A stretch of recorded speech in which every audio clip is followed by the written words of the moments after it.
ನಿಮ್ಮ ಬಳಿ laser printer ಇದ್ದರೆ ಕೆಲವು ಸಮಯದ ನಂತರ ಟೋನರ್ ಖಾಲಿಯಾಗುತ್ತದೆ. ಟೋನರ್ ಯಾವಾಗ ಖಾಲಿಯಾಗಿದೆ ಎಂಬುದು ನಿಮಗೆ ಈ ರೀತಿ ತಿಳಿಯುತ್ತದೆ. ಹೀಗೆ ಪ್ರಿಂಟ್ ಬಂದರೆ ನೀವು ಟೋನರ್ ಅನ್ನು ತೆಗೆದು ಅದನ್ನು ಸ್ವಲ್ಪ ಅಲ್ಲಾಡಿಸಿ ಮತ್ತೆ ಬಳಸಿದರೆ ಬಹುಶಃ ಇನ್ನೂ 10-20 ಪೇಜ್ ಪ್ರಿಂಟ್ ಪಡೆಯಬಹುದು. ಆದರೆ ನಂತರ ನೀವು ಅದನ್ನು ಖಂಡಿತವಾಗಿ ರೀಫಿಲ್ ಮಾಡಲೇಬೇಕಾಗುತ್ತದೆ. ನಾವು ಇಲ್ಲಿ ಬಳಸಿದ ಟೋನರ್ ಕಾರ್ಟ್ರಿಜ್ ಈಗಾಗಲೇ 2 ಬಾರಿ ರೀಫಿಲ್ ಆಗಿದೆ. ಈಗ ಮತ್ತೊಂದು ಟೋನರ್ ಅನ್ನು ನೋಡೋಣ. ಇದನ್ನು 8ರಿಂದ 10 ಬಾರಿ ರೀಫಿಲ್ ಮಾಡಲಾಗಿದೆ ಮತ್ತು ಅದು ಈ ರೀತಿ ಪ್ರಿಂಟ್ ಕೊಡುತ್ತಿದೆ. ಸಾಕಷ್ಟು ಲೈನ್ಗಳು, ಪ್ಯಾಚ್ಗಳು ಮತ್ತು ಡಲ್ ಆದ ಪ್ರಿಂಟ್ ಅನ್ನು ನೀವು ಗಮನಿಸಬಹುದು. ಈ ಟೋನರ್ ಕಾರ್ಟ್ರಿಜ್ ಸವೆದು ಹೋಗಿದೆ ಮತ್ತು ನಿಮ್ಮ ವೈಯಕ್ತಿಕ ಬಳಕೆಗಾಗಿ, ರಫ್ ಯೂಸ್ಗಾಗಿ ಮಾತ್ರ ನೀವು ಈ ರೀತಿ ಪ್ರಿಂಟ್ ನೀಡಬಹುದು. ಆದರೆ ಪ್ರೊಫೆಷನಲ್ ಬಳಕೆಗೆ ಇದು ಯೋಗ್ಯವಲ್ಲ. ಹಾಗಾಗಿ ಈ ಟೋನರ್ನ ಬಳಕೆಯನ್ನು ನಿಲ್ಲಿಸುವುದು ಉತ್ತಮ. ಯಾವುದೇ ಬೇಸಿಕ್ ಲೇಸರ್ ಪ್ರಿಂಟರ್ ಇಂತಹ ಟೋನರ್ ಕಾರ್ಟ್ರಿಜ್ನೊಂದಿಗೆ ಬರುತ್ತದೆ ಹಾಗೂ ಈ ಟೋನರ್ ಕಾರ್ಟ್ರಿಜ್ ಎಂಬುದು ಲೇಸರ್ ಪ್ರಿಂಟರ್ನ ಬಹುಮುಖ್ಯ ಭಾಗವಾಗಿದೆ. ಇಲ್ಲಿ ಡ್ರೈ ಟೋನರ್ ಇಂಕ್ ಪೌಡರ್ ಅನ್ನು ತುಂಬಲಾಗಿದೆ.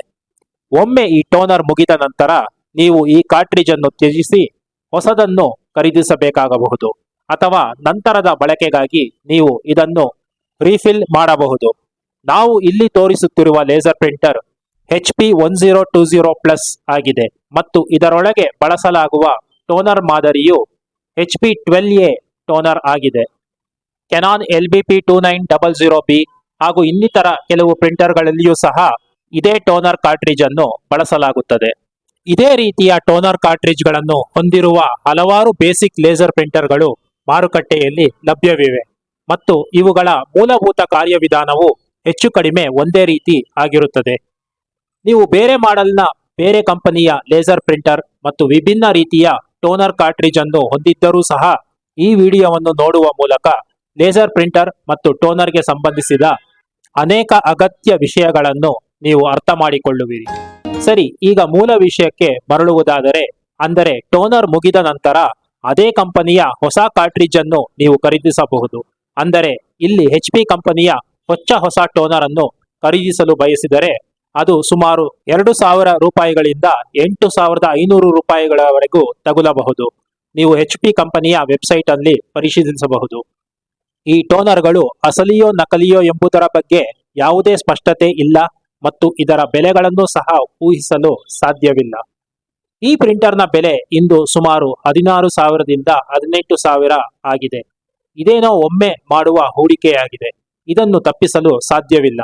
ಆದರೆ ಟೋನರ್ಗಾಗಿ 2,000ದಿಂದ 8,000ವರೆಗೆ ಖರ್ಚು ಮಾಡಿದರೆ ಗರಿಷ್ಠ 2,000 ಪೇಜ್ಗಳ ಪ್ರಿಂಟ್ ಪಡೆಯಬಹುದು. ಪ್ರತಿ ಪೇಜ್ಗೆ ₹1ದಿಂದ 3-4 ರೂಪಾಯಿವರೆಗೆ ಬೀಳುತ್ತದೆ. ಜೊತೆಗೆ ನೀವು A4 ಶೀಟ್ಗಳನ್ನು ಸಹ ಪ್ರತ್ಯೇಕವಾಗಿ ಖರೀದಿಸಬೇಕು ಎಂಬುದು ನೆನಪಿರಲಿ. ಅದು ಕೂಡ ಒಂದು ಹೆಚ್ಚುವರಿ ವೆಚ್ಚವಾಗುತ್ತದೆ. ಮೇಲಾಗಿ ಒಂದು ಟೋನರ್ನಿಂದ 2,000 ಪೇಜ್ಗಳ ಪ್ರಿಂಟ್ ಮಾಡಿದರೆ ಅದು ಅದೃಷ್ಟವೇ ಸರಿ. ಸರಾಸರಿಯಂತೆ ನೀವು ಸುಮಾರು 1,000ದಿಂದ 1,500 ಪೇಜ್ಗಳಂತೆ ಮಾತ್ರ ನೀವು ಪ್ರಾಯೋಗಿಕವಾಗಿ ಪ್ರಿಂಟ್ ಪಡೆಯಬಹುದು. ಆದ್ದರಿಂದ ಕಂಪ್ಯಾಟಿಬಲ್ ಟೋನರ್ಗಳಿಗೆ ಮೊರೆ ಹೋಗುವುದು ಒಳ್ಳೆಯದು. ಗುಣಮಟ್ಟ ಮತ್ತು ಮಾರುಕಟ್ಟೆ ದರಗಳ ಆಧಾರದ ಮೇಲೆ ನಿಮಗೆ 400 ರೂಪಾಯಿಯಿಂದ 700 ರೂಪಾಯಿಗಳಿಗೆ ಒಂದು ಒಳ್ಳೆಯ ಕಂಪ್ಯಾಟಿಬಲ್ ಟೋನರ್ ಕಾರ್ಟ್ರಿಜ್ ಸಿಗುತ್ತದೆ. ಹೀಗೆ ಸರಾಸರಿ 500 ರೂಪಾಯಿಗಳಿಗೆ ಇಂತಹ ಕಂಪ್ಯಾಟಿಬಲ್ ಕಾರ್ಟ್ರಿಜ್ಗಳಿಂದ ಪ್ರತಿ ಪೇಜ್ನ ಪ್ರಿಂಟ್ ವೆಚ್ಚವು 50 ಪೈಸೆಗಳಿಗೆ ಇಳಿಯಬಹುದು. ಮತ್ತು ನೀವು ಈ ಕಂಪ್ಯಾಟಿಬಲ್ ಟೋನರ್ ಅನ್ನು ರೀಫಿಲ್ ಮಾಡಲು ಕಲಿತರೆ ನೀವು ಅದನ್ನು ಕನಿಷ್ಠ 3 ಬಾರಿ ರೀಫಿಲ್ ಮಾಡಬಹುದು ಮತ್ತು ರೀಫಿಲ್ ಮಾಡುವಲ್ಲಿ ಪರಿಣಿತಿ ಪಡೆದರೆ ಕಡೆ ಪಕ್ಷ 5 ಬಾರಿ ನೀವು ರೀಫಿಲ್ ಮಾಡಬಹುದು. ಆದರೆ 5ನೇ ರೀಫಿಲ್ ನಂತರ ಟೋನರ್ನ ಗುಣಮಟ್ಟವು ಕಡಿಮೆಯಾಗಬಹುದು. ಹಾಗಾಗಿ ಇನ್ನಷ್ಟು ಬಾರಿ ರೀಫಿಲ್ ಮಾಡಬೇಕೇ ಬೇಡವೇ ಎಂಬುದು ನಿಮ್ಮ ಅವಶ್ಯಕತೆಗಳು ಮತ್ತು ಮಾನದಂಡಗಳ ಮೇಲೆ ಅವಲಂಬಿತವಾಗಿರುತ್ತದೆ.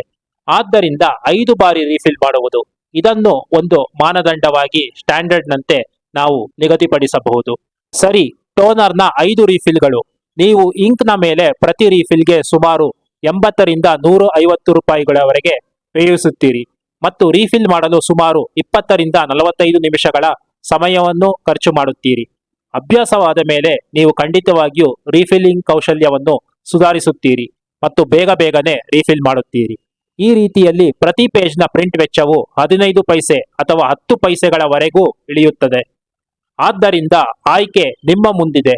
ನೀವು ಸಂಪೂರ್ಣ ವೃತ್ತಿಪರರಾಗಿದ್ದರೆ ಮತ್ತು ನೀವು 100% ಗುಣಮಟ್ಟವನ್ನು ಬಯಸಿದರೆ ಮತ್ತು ನಿಮಗೆ ಒರಿಜಿನಲ್ ಕಂಪನಿ ಟೋನರ್ಗಳೇ ಬೇಕೆಂದರೆ ನೀವು ಮೂಲ HP ಟೋನರ್ ಅನ್ನೇ ಖರೀದಿಸಬಹುದು ಮತ್ತು ಪ್ರತಿ ಪೇಜ್ಗೆ ರೂಪಾಯಿ 2 ರಿಂದ 5 ರೂಪಾಯಿವರೆಗೆ ಖರ್ಚು ಮಾಡಬಹುದು.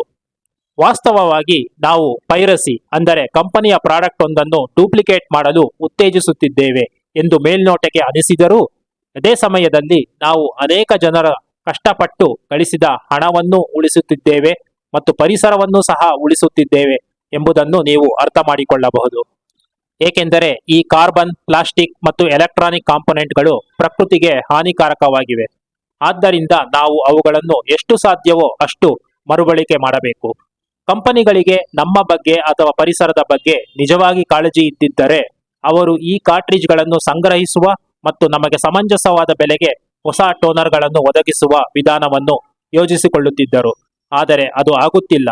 ಆದ್ದರಿಂದ ಕಂಪನಿಯ ಆದಾಯವನ್ನು ಮತ್ತಷ್ಟು ಸುಧಾರಿಸುವ ಬಗ್ಗೆ ನಾವು ಚಿಂತೆ ಪಡುವುದು ಬೇಡ.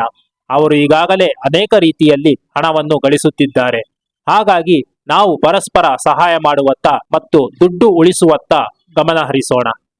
ಭಾರತದಲ್ಲಿ ಪ್ರತಿ ಪೇಜ್ಗೆ 1 ರೂಪಾಯಿ 2 ರೂಪಾಯಿಗೆ ಪ್ರಿಂಟ್ ಒದಗಿಸಲು ಸಣ್ಣ ಕಂಪ್ಯೂಟರ್ ಮತ್ತು ಜೆರಾಕ್ಸ್ ಸೆಂಟರ್ಗಳು ಖಂಡಿತವಾಗಿಯೂ ಟೋನರ್ಗಳನ್ನು ಪರಿಣಾಮಕಾರಿಯಾಗಿ ಬಳಸಿಕೊಳ್ಳಬೇಕು ಮತ್ತು ಇವುಗಳನ್ನು ರೀಫಿಲ್ ಮಾಡದೇ ಇರಲು ಸಾಧ್ಯವಿಲ್ಲ. ಆಗ ಮಾತ್ರ ಅವುಗಳು ಸ್ವಲ್ಪ ಲಾಭಾಂಶವನ್ನು ಗಳಿಸಲು ಸಾಧ್ಯವಾಗುತ್ತದೆ.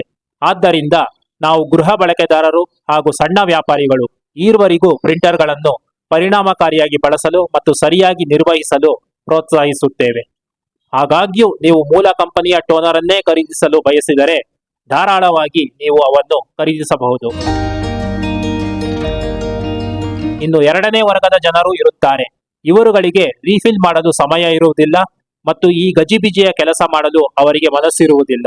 ಇಂತಹವರು ಪ್ರತಿ ಬಾರಿಯೂ ಕಂಪ್ಯಾಟಿಬಲ್ ಟೋನರ್ಗಳನ್ನು ಖರೀದಿಸಬಹುದು ಮತ್ತು ಖಾಲಿ ಟೋನರ್ಗಳನ್ನು ಡಂಪ್ ಮಾಡುವ ಬದಲು ಜೆರಾಕ್ಸ್ ಅಂಗಡಿಗಳಿಗೆ ದಾನ ಮಾಡಿದರೆ ನಿಮಗೆ ಪ್ರತಿ ಪೇಜ್ನ ಪ್ರಿಂಟ್ ವೆಚ್ಚ ರೂಪಾಯಿ 1ಕ್ಕೆ ಇಳಿಯುತ್ತದೆ.